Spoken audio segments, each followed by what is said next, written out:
Bonjour. We are starting another podcast, another live stream of AI Biostats ETC.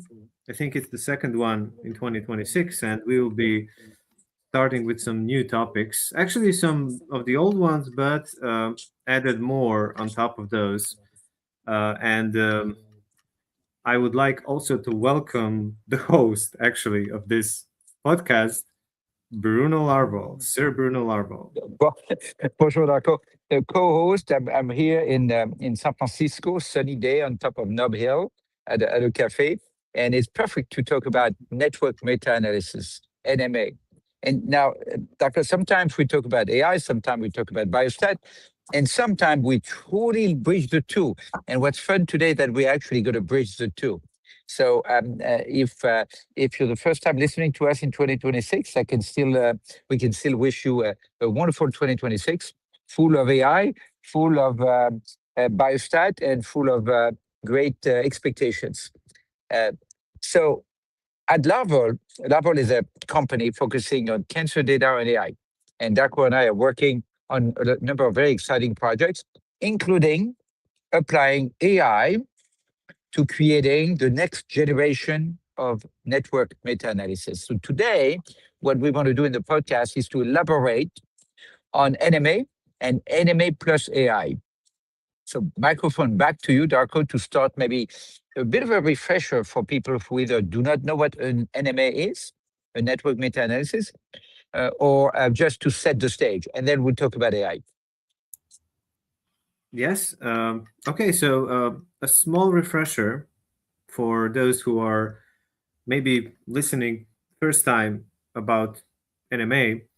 Uh, Network meta-analysis, or for short NMA, is a statistical method which we can use to compare multiple types of treatments at the same time. And not only that, we can also fill the gaps in the evidence. So we can, on top of the direct evidence that you see in a network like this, so comparisons that we can directly get from the studies that were um, compared for real, we can also infer indirect evidence. So all the missing links in the network, we can call them indirect links, which are not shown here, but imagine if we were able to connect them. That's what NMA allows us. So it allows us to say, if I compare A versus B, and if I compare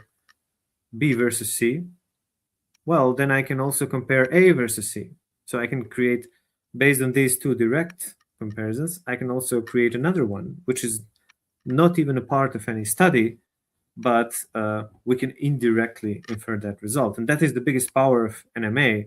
We gain more evidence. So on top of direct evidence for all these treatments that we include, we can also infer indirect evidence, combine all that together, and then gain uh, the most of the evidence that we can from the analysis. So we build within our main product, LARVOL Clean, an NMA module in our data studio. So people can take the clean data and do NMAs. And we did it in a frequentist way.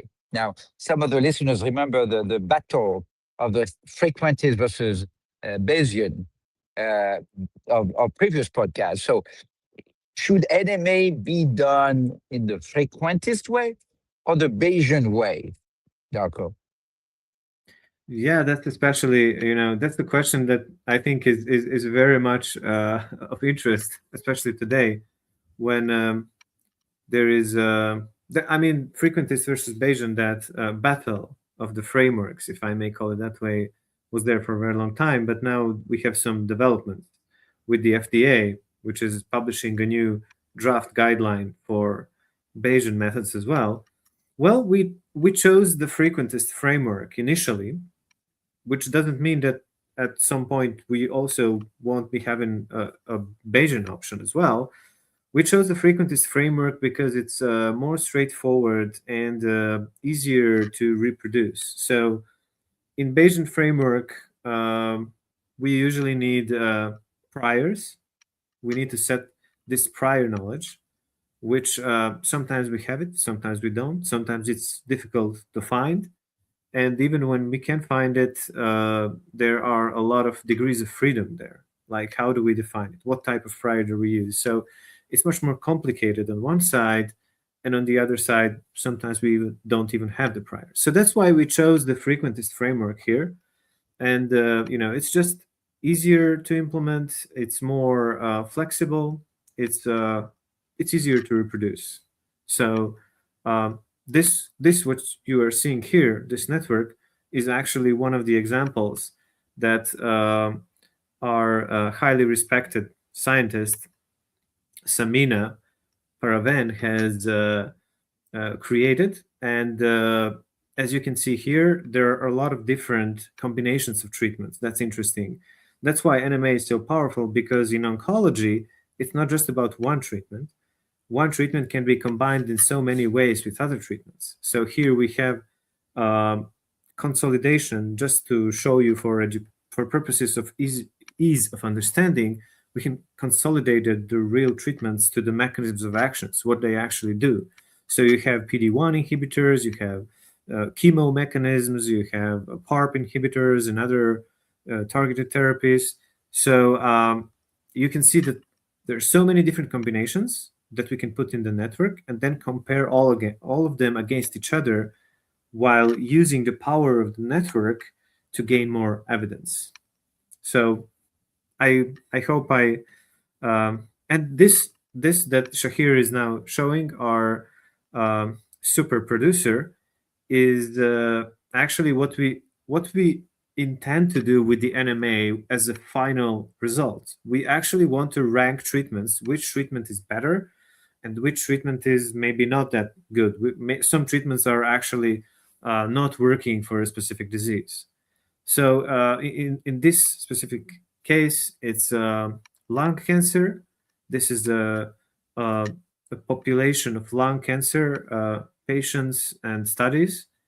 And you can see, for example, that on the left side, we have higher score, which we call the p-score. And it's very important not to confuse it with the p-value in frequentist statistics. So the p-score, even though it starts with the p, it's actually a completely different thing. The p-score tells us which treatment is better. So if it's higher, that treatment is better compared to all other treatments in the network. So in this case, we have chemo plus other regimens plus PD-1 inhibitor, which is the winning combination, or the combination which is very close to it, chemo plus PD-L1 plus VEGF A inhibitor. And then you can also see the treatments which are to the right, which are colored in red color, which have been showing a smaller treatment effect in this network. So again, we start with a network of disconnected lines, but we actually want to end up here ranking all the treatments, or to be more accurate, ranking all the regimens, combinations of treatments against each other in this large network of evidence.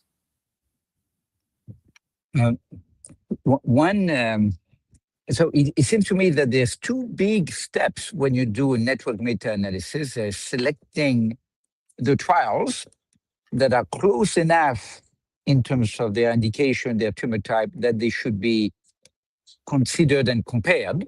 So that's called transitivity, if I'm correct. And then there is also the step of consolidating the regimen, the drugs, in the nodes of the network. Because obviously there are multiple PD-L1 inhibitors, for example. So if each of them is a node, it's going to be hard to find connectivity in the network. And if there's not connectivity, it's going to be hard to really make inference and ultimately rank the different regimens. So defining the nodes, I think internally we call them regimen consolidation, and then transitivity, which is a weird term to say selecting the trials, are, I think, the two steps that are essential if you want to build an NMA. Is that correct? Again, I'm the non-biostatistician here, looking at it from the outside. Is that a correct description? Yes, that's 100% correct. So, in NMA, one of the most important steps is that, if you look at the network like the one that Shahir was showing, we actually see the regiments and comparisons between them. These nodes are actually regiments, and each edge is actually a comparison between two treatments. However, to get there, first we need to select the trials that whose populations are similar enough so that they can be comparable, which means that, if they are comparable, and also if the study designs are comparable, that means that the effect can actually be transposed. It can be transitive through the network. So if we have a specific indirect comparison that we are inferring that it is not conducted in the studies, we can actually infer it accurately because this treatment effect is transitive. And as you said, Bruno, that's the key point. We need to just make everything that we choose to include in the NMA needs to be comparable. And the problem that exists usually in large scale NMAs is that there are so many different types of treatments, so many different types of regimens, so many different ways we can present them in a study. So sometimes these networks are very hard to assemble. They're very hard to connect so that when you look at the network, you see what we were actually presenting here. Most of the time, they're actually disconnected unless you have a specific way to consolidate them. And that's what we internally call, as you said, uh, regiment consolidation. So when we consolidate them, and we are uh, working, as you mentioned before, on one of the AI approaches to help us do that on the large scale. We could do it manually, but it's, of course, much more effective if we can do it automatically using AI. And then once we actually do that consolidation, we get interesting and highly connected networks such as this one. So, in the last few minutes, I think what we should do is describe broadly, since we don't have a ton of time, how AI can help select the trials, transitivity, or consolidate the regimens. Yes, yes. That's probably one of the key questions for us in 2026, and one of the most interesting and advanced angles that we're working on, which is that we can use AI to AI can understand the nuances. Like if we have practically the same treatment with small name variations. So it could be, the same drug, but maybe sold under two different names.